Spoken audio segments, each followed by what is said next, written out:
So guys, ito na naman ako para ipakita sa inyo ang nagawa ko today. Nice. And dito na banda, napiko ko na yan. At saka dito, hindi pa. So nalinis ko na yan. Ready na siya sa pagpiko.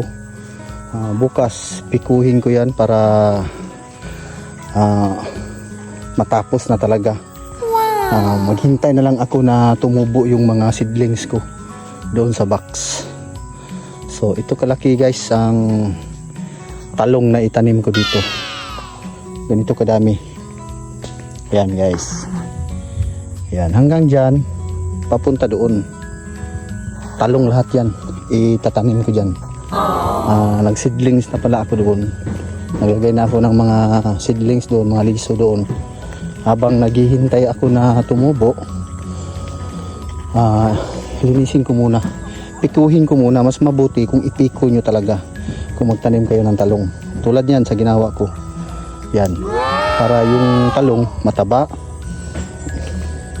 tapos mabilis tumubo. Yun guys, dun banda ipiko ko na lang yun. So hanggang dito yan. Yun guys, no, malinis na tingnan guys. So habang naghihintay ako na tumubo yung mga seedlings ko dito, yan guys, sa box na yan, seedlings yan guys.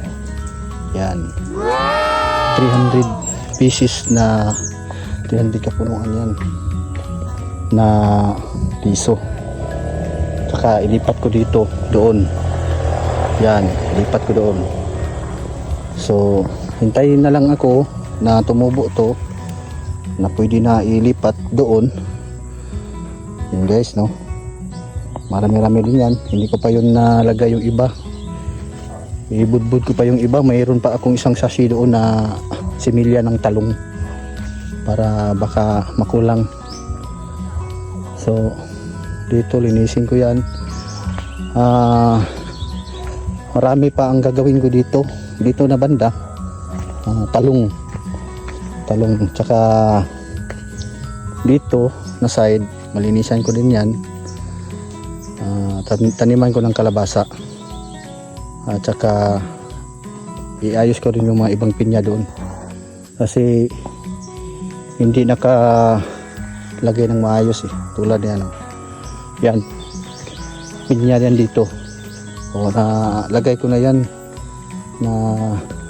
ng maayos. Dito yan dati sa gitna, so nilipat ko dito sa tabi. Perfect. Yun guys, dami-dami rin tong pinya na to. Nandun pa doon sa baba. So ang gagawin ko doon sa baba, ilipat ko rin yung ibang pinya kasi taniman ko yung mga kalabasa doon.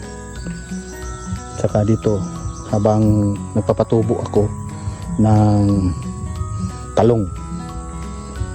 So thank you for watching guys. Update ko na lang kayo sa susunod na mga video na tumubo na yung mga talong hanggang sa pag-harvest. So paki-like naman dyan.